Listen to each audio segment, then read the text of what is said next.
warahmatullahi wabarakatuh semuanya. Apa kabar anak-anak ibu? Baik-baik aja kan?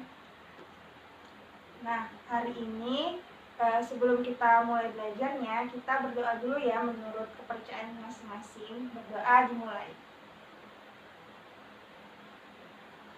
Amin. Semoga hari ini belajarnya bisa diterima dengan baik dan anak-anak ibu juga bisa langsung menerima apa yang ibu ajarkan hari ini.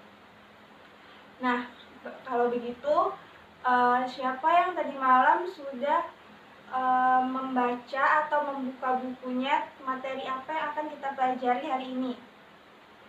Ya, siapa itu yang jawab? Oh, iya betul. Kita akan belajar tentang statistika. Jadi hari ini kita akan belajar tentang statistika.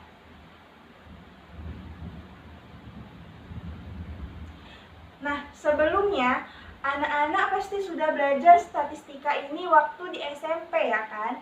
Nah, kita juga akan belajar ini, tetapi ini agak beda, sama tapi berbeda. Ada bedanya. Siapa yang tahu apa bedanya? Ada yang bisa jawab? Ya, Caca? Oh iya betul sekali, yaitu data tunggal dan data kelompok. Jadi untuk hari ini kita hanya belajar mengenai data tunggal. Hari ini kita belajar tentang data tunggal.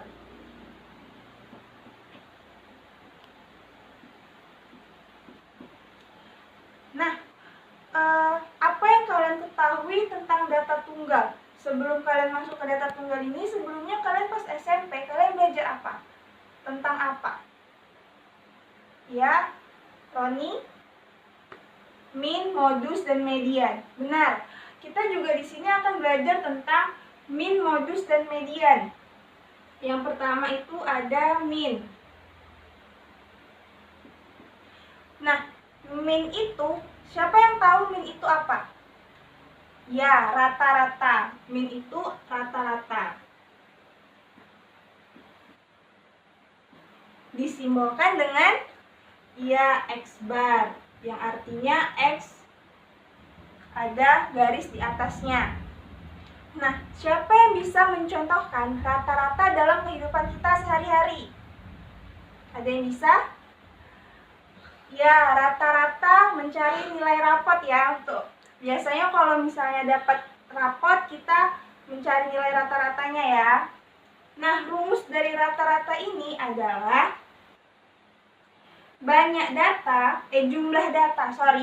jumlah data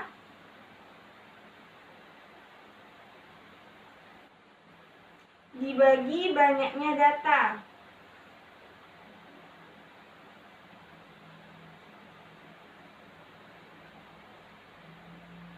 Atau dalam penulisan matematikanya itu adalah sigma FIXI dibagi sigma F. FI ini adalah banyak data dari XI. Kalau si F ini banyaknya data, jadi sama aja gitu. Lalu yang kedua ada modus. Pasti kalian udah pada tahu kan modus ini apa, ya kan? Nah, modus ini adalah nilai yang sering muncul atau data yang sering muncul. Jadi kalau misalnya dalam suatu data itu ada, misalnya contohnya 2, 2, 2, 5, 1. Nah, yang mana yang paling banyak muncul? Iya, nilai 2, itulah yang disebut dengan modus. Nah, sekarang kita masuk ke kuartil.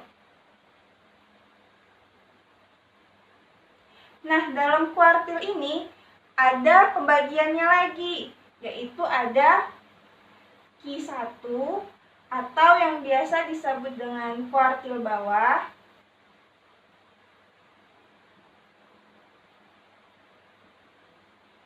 Lalu ada Q2 yang biasa disebut dengan median. Nah, jadi median ini yang biasanya kalian pahami di SMP, median itu sama dengan Q2 ya. Lalu ada namanya Q3 atau kuartil, ya kuartil atas. Nah, untuk mencari nilai kuartil-kuartil ini kita bisa menentukan dengan letak kuartilnya. Jadi kalau misalnya datanya banyak, kita tuh bisa tahu dia tuh ada di data keberapa gitu.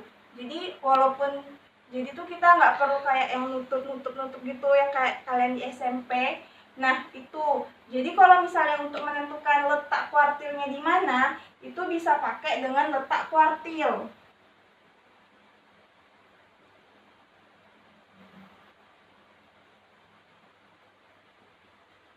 Nah, untuk menentukan letak kuartilnya itu tergantung datanya. Siapa yang tahu datanya tergantung data apa? Ya, dia ada tergantung dengan data ganjil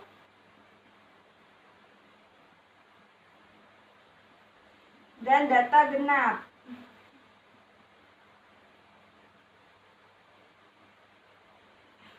Nah, untuk data ganjil, untuk menentukan Q1-nya, letak Q1-nya itu ada di data keberapa, jadi kita bisa merumuskan dengan 1/4 N ditambah 1. N ini banyaknya data ya, jadi misalnya datanya kalau ganjil misalnya 5. Nah, berarti dia nanti 1/4, 5 ditambah 1, 5 ditambah 1, 6. Nanti 6 dibagi 4 hasilnya itulah dia dari data ke 1, berapa, misalnya 1,3. Nah, itulah nanti datanya ya. Bukan itu datanya, tapi data ke itu. Kalau misalnya 1,3 berarti datanya yang di 1,3 itu misalnya 2. Nah, gitu. Lalu untuk Q2-nya setengah N ditambah 1. Sama juga. Kenapa ini setengah? Kalau misalnya kan Q1 itu 1/4. Q2 berarti 2/4. 2/4 kan sama dengan setengah, ya kan? Q3-nya berarti ya 3/4 N ditambah 1. Paham ya? Nah, untuk yang di data genapnya sama, hampir sama. Ini ada Q1-nya. Q1-nya kita bisa mencarinya dengan sama 1/4. Ini N plus 2. Bedanya dia di plus 2 ya. Dia sama-sama 1/4 tapi dia N plus 2. Mengerti ya?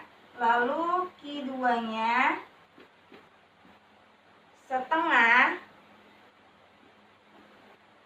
XN per 2 ditambah XN per 2 ditambah 1.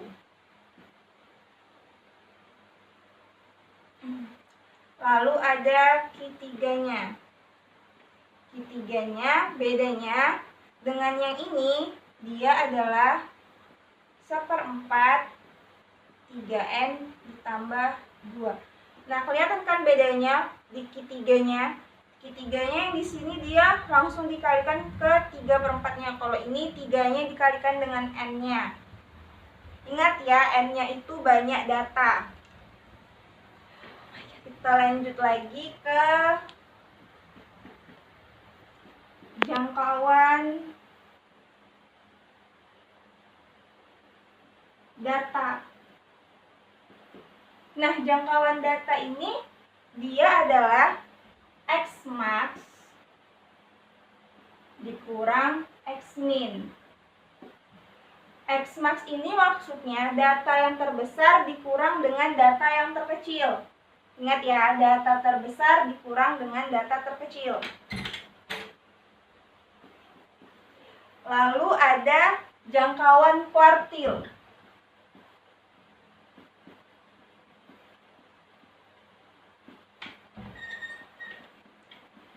Nah, kalau jangkauan data itu X max dikurang X min, kalau jangkauan kuartil adalah Q3 dikurang Q1. Ini jangkauan kuartil atau biasa disebut dengan hamparan. Beda ya jangkauan data dengan jangkauan kuartil. Jangkauan data itu data terbesar dikurang data terkecil. Kalau jangkauan kuartil itu Q3 dikurang Q1. Habis itu kita ada simpangan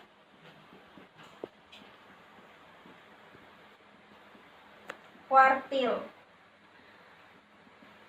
yaitu setengah dari Q3 dikurang Q1, atau bisa juga setengah dari hamparan.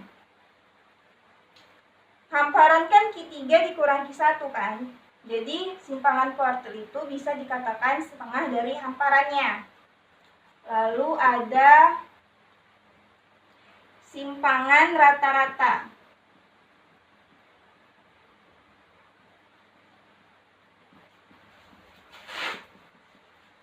Simpangan rata-rata ini rumusnya itu SR sigma FI dikali mutlak XI dikurang X bar per sigma F. Lalu ada varians.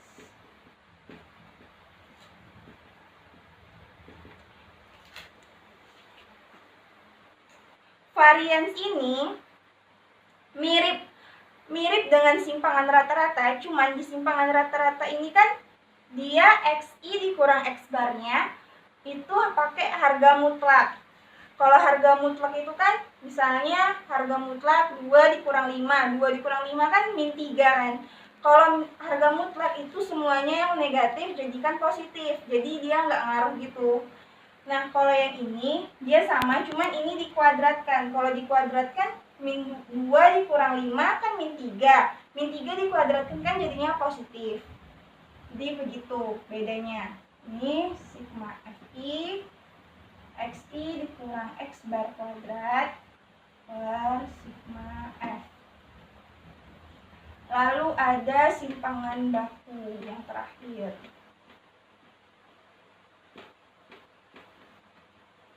Nah, simpangan baku ini akar dari si varians.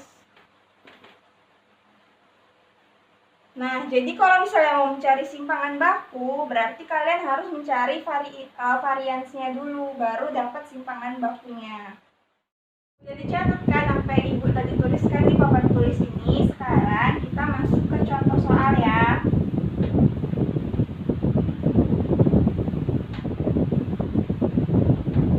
Nah, contoh soalnya itu ada 5, 7, 8, 9, 11, 11, 12, 13, dan 14. Nah, coba semuanya sambil Ibu memberikan contoh di sini, kalian juga menuliskan mencari sendiri gitu, mencari sendiri di buku kalian ya.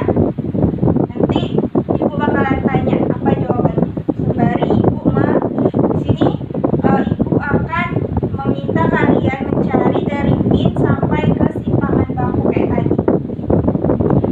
Yang pertama kita cari nilai minnya dulu ya. Nah, tadi min itu apa? Jumlah data dibagi banyaknya data.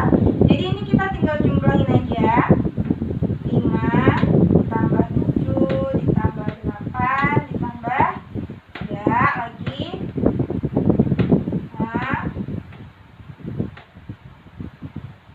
Nah, jumlah datanya ada? Iya, ada 9. Nah, jumlah ini berapa? Jumlah berapa? Oh, 90. Benar nggak nih?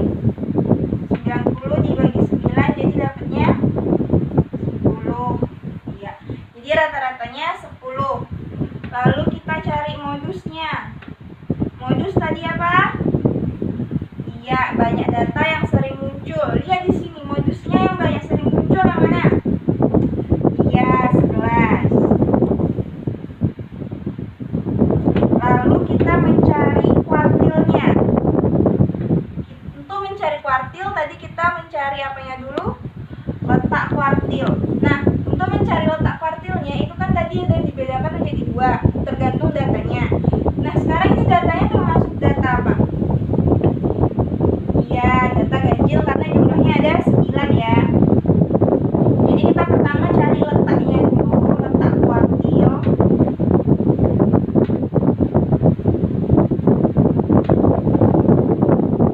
Nah, untuk mencari kisarnya tadi rumusnya apa? Benar, seperempat N tambah 1. Berapa? 9 ditambah 1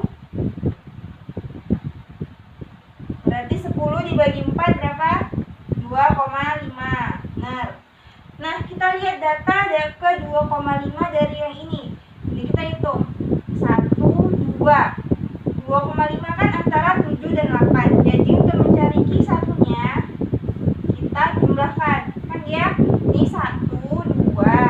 2,5 kan di tengah-tengah antara 7 sama 8. Jadi kita jumlahin 7 ditambah 8 dibagi 2. Dapatnya 15 dibagi 2 7,5. Berarti Q1-nya itu Q1-nya terletak pada data ke 2,5, yaitu datanya 7,5. Lalu Q2-nya setengah. Apa tadi rumusnya? Ya, setengah 9 ditambah 1. 10 dibagi 2 5. Data kelima hitung. Ini tadi di sini 2. Hitung sama-sama 3, 4, 5. Berarti Q2-nya 11 ya. Nah, Q3-nya 3/4 dari N ditambah 1. 9 ditambah 1 10. 10 dikali 3 30. 30 dibagi 4 berapa? 30 dibagi 4 7,5. Nah, tadi 11 ini data kelima. Kita tambahin aja 6, 7. 7,5 berarti antara ini. Nih, 12 dan 13. Jadi Q3-nya 12 tambah 13 berapa? Dibagi 2. 12 tambah 13 25 dibagi 2 12 ditambah 13 12 25. 25 dibagi 2 12,5.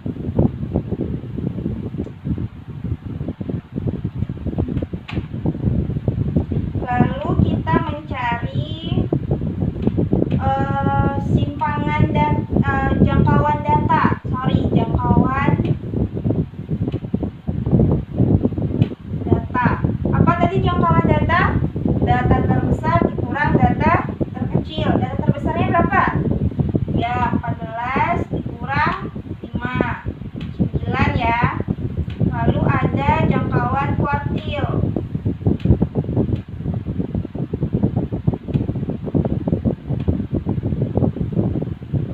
Jangkauan kuartil tadi Q3 dikurang ya, berapa Q3-nya? Q3 tadi ya 12,5 dikurang Q1-nya 7,5 berapa? 5 ya. Lalu ada hamparan.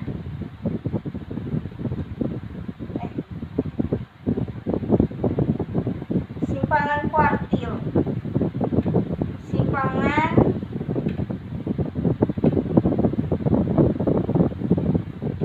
kuartil.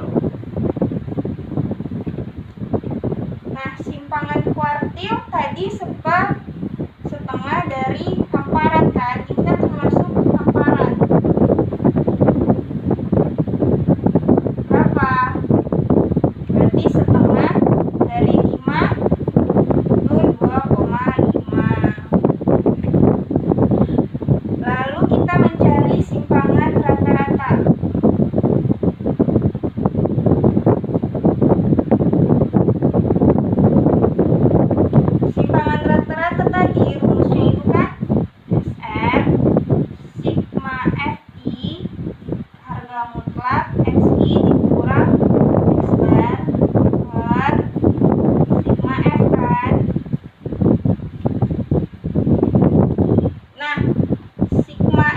Contohnya kita lihat dari sini, dari 5. 5 berarti 5 ada berapa? 1.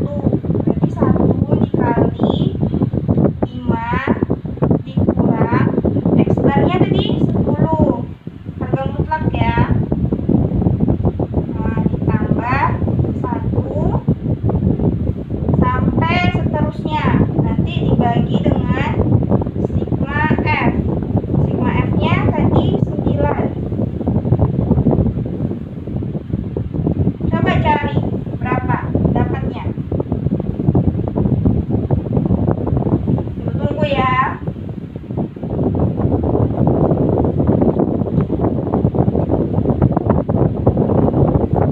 Udah jumpa simpangan rata-ratanya yang nilai sigma FI dikali harga mutlak XI dikurang X barnya, sudah jumpa? Berapa? Iya betul, ada 22/9. Jadi simpangan rata-ratanya ini 22/9. Lalu kita ada varians. Nah, coba kalian cari masing-masing dulu ya di bukunya. Nanti ibu tanya. Ibu tanya berapa kalian dapatnya. Ibu tuliskan rumusnya, varians yaitu sigma FI XI dikurang X bar pangkat 2 per sigma F. Nah, ayo dicari. Kasih waktunya 5 menit ya. Bisa jumpa kalian dalam waktu 5 menit.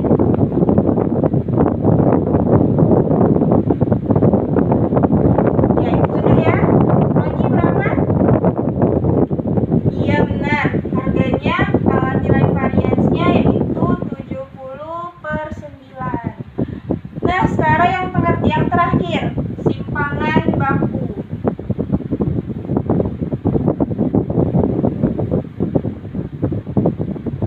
Simpangan baku tadi apa? Iya, akar dari varians. Dapatnya 70/9. Sorry, akar 70/9 ya. Baik, untuk pelajaran hari ini kita sudahi sampai di sini. Sebelum ibu tutup, siapa yang mau memberikan kesimpulan mengenai pembelajaran hari ini? Ya, Dimas? Kesimpulannya benar. Statistika ini bisa kita gunakan dalam kehidupan sehari-hari. Contohnya kayak tadi